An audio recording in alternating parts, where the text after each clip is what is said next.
Welcome to Board Never Virtual Summit, brought to you today by the Public Speakers Association.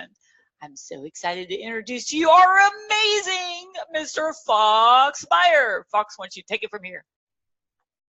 Tanya, thank you. As always, good afternoon, everybody. I'm Fox Beyer, and one of the things that I do, other than attend and speak on these summits, is I'm a school teacher, and I have been a high school Spanish teacher for 14 years now. And speaking along this topic of boredom, you see it in many different forms. I've seen it in many different forms as a teacher. Some of my students are bored because they're apathetic, they're almost confrontational, and they're constantly asking, why do I need this? I don't need to do this. I'm not going to be able to apply it later in life. And so it's sort of a refusal to do something else, and that's why they're bored. Some are reluctant to do it because maybe they're scared to present in front of the class and have a little bit of anxiety speaking in front of people or presenting in front of people for fear of getting made fun of or bullied. And there are just others that don't give a darn at that point in their life about what's happening in class or the content or anything that we're covering. So I see it in many forms. Now, as a guy, a dude, a guy, a man, I have cerebral palsy. So I have a little bit of a hitch in my get along. And I did some research, and I read through the Center of Disease Control and Prevention that 58.2% of all of us with CP, we walk independently. But I know throughout going through life that we all have our struggles, CP or not. We all fall and we all become bored at times. What I found for me, that when I fall into this, I try to reflect on, learn about, and learn again true stories of people who, instead of being bored, push themselves like never before. And I'd like to share a few stories that sort of note that. These people that go beyond the beyond and do things that most would have never predicted that they would do. Let's start off with Mr. Isaiah Bird. Isaiah is a teenager now, and he's living in Long Beach, New York. He's faced a series of challenges in his life. And one of the many challenges he faces, it will never, ever go away. He wakes up and it's there, or in his case, not there, every single day. He has no legs. And, all of the variety of things you could choose from in life, he's chosen to pursue something that would be very challenging for anyone. And it's wrestling. And he has become a very accomplished wrestler in his young life. And he's destined to do great things on the mat and beyond. He even says that having no legs as a wrestler gives him a distinct advantage. And that is, it's harder to bring him down. What a great mindset. There's the story of Diane Van Deren. As a young person, she was a 5-star athlete, and she pushed her body to limits that most would never even think of doing. Her toughest test came at age 28, when she began suffering from a series of epileptic seizures. I don't know about you, but me, I would be challenged to not sit down and be bored after all of that happening. But no, she pushed herself like never before after these seizures and has accomplished athletic feats that she didn't accomplish when she was fully healthy. One was, or is, the 1,000, I'll say it again, 1,000-mile Mountains to Sea run.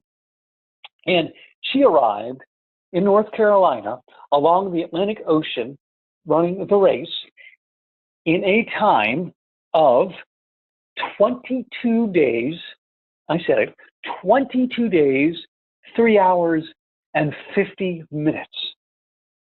People, that's an average of 45 miles a day. It's nearly 2 marathons a day of being on her feet.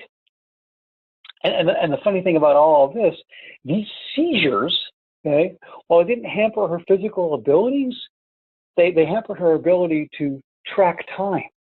So what she did was she turned one of her greatest weaknesses into her greatest strengths.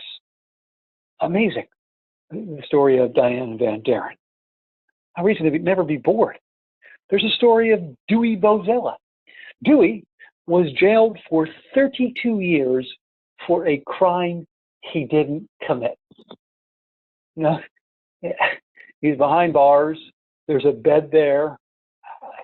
Hard to get off. But that's exactly what he did. He deprecated all of his negative thoughts in prison and replaced them with peace, calm assurance, and a relentless work ethic, and just said to himself, I'm going to live my life. It was in prison that he studied. It was in prison that he obtained a college degree.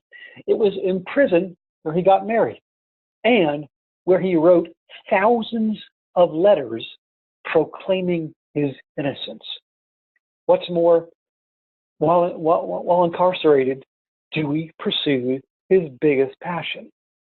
Boxing was my peace, he said. We'll get to that in a minute. But then on a rainy day in 2009, a judge in a courthouse in New York dismissed Mr. Bozella's case in the interest of justice.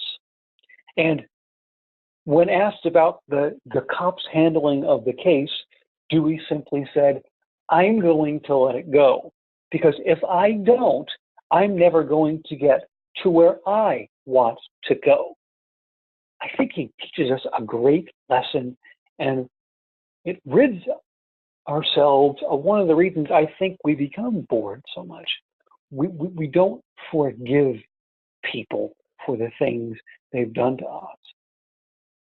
And to me, forgiveness is not saying, what someone did to you is okay. What you're saying is, I don't want to be in emotional prison with you anymore. It's the very seed to me that will get you up off the couch or wherever you are and get you moving. It's the seed that gets you out of boredom. And to continue his story a little bit, Mr. Bozella fought his first professional boxing fight at the age of 51. That's just saying, you know what, when you think it's too late, it may not be. Amazing story.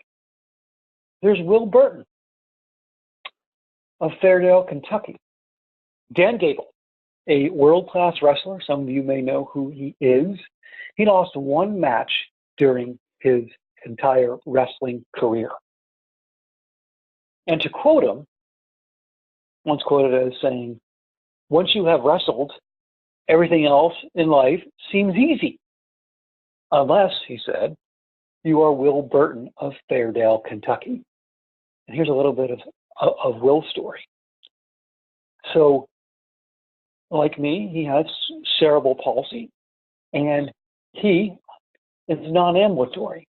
He grew up a fierce competitor and always wanted to compete in sports at the athletic level. So as a freshman in high school, he joins his school wrestling team. And for years, he worked and worked and worked with the team through every practice, through summer workouts, in his matches, and Will won the second to last match of his high school career.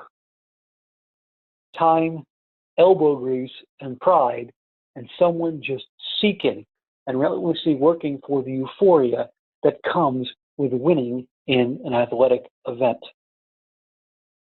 There's Terry Fox from Canada, who at 18 years old, like Will, a fierce competitor, loved to compete, loved to play sports. He contracts cancer at 18 years old. Now, if that doesn't put you on your butt, I don't know what does.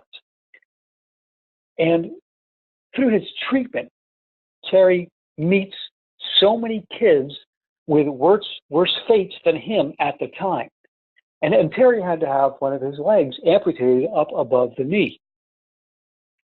So what Terry did was not so much for himself, but what he did was in honor, thinking of trying to help those with worse fates than he had, like I said. He resolved to run across Canada to raise money for cancer research. And run he did. If you don't know his story, he ran 3,339 miles across Canada, essentially on one leg. And the organization that bears Terry's name to this day has raised millions of dollars for cancer research. And with every penny raised, Terry's dream of a cancer-free world is getting closer to becoming realized.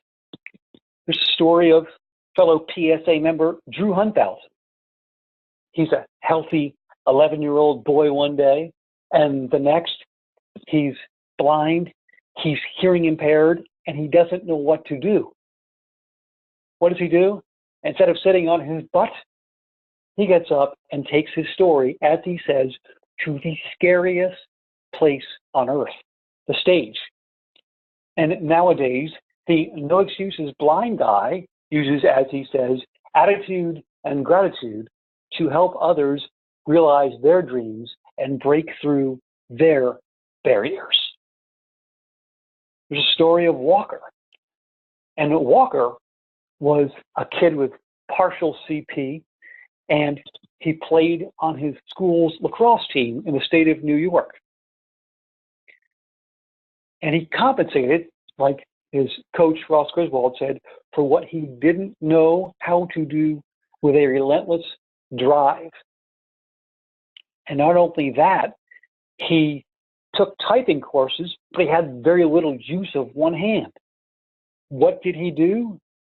He found a one-handed typing program and became the absolute best at it.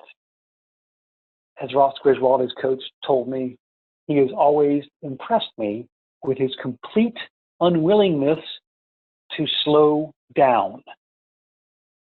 There's a story of Chris Finn, and I learned through his story through fellow PSA member Lawana Parker, talking to her one day. So Chris is a healthy 21-year-old young man one day, and the next he is unable to walk. And the kid loves hockey. He loves hockey. He played it, he wrote about it, he analyzed it. So not being able to play, what did he do? Wallow in self-pity, sit on his butt and become bored? Never. He resolved to become a coach, and that he did. And since then, he has led his teams twice to world championships.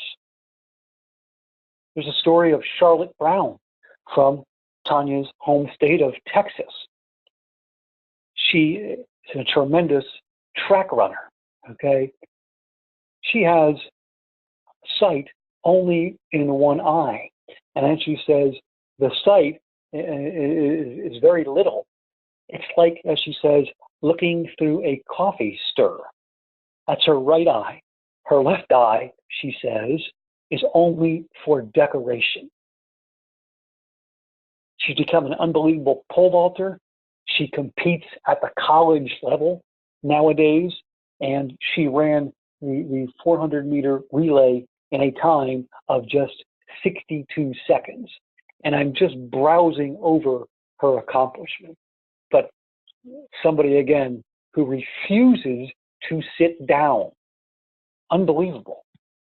There's the story of Holly. And Holly's story I learned through Facebook. And at 26 years old, Holly contracted a form of malignant cancer. And the day before she passed away, I read on her Facebook page, and she wrote this.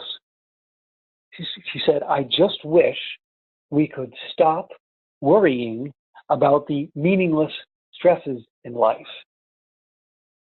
Just do all you can while you're here, minus all of the BS." So in other words, don't let the meaningless stresses in life, and all of us know what they are looking back, put you on your butt and put you into boredom.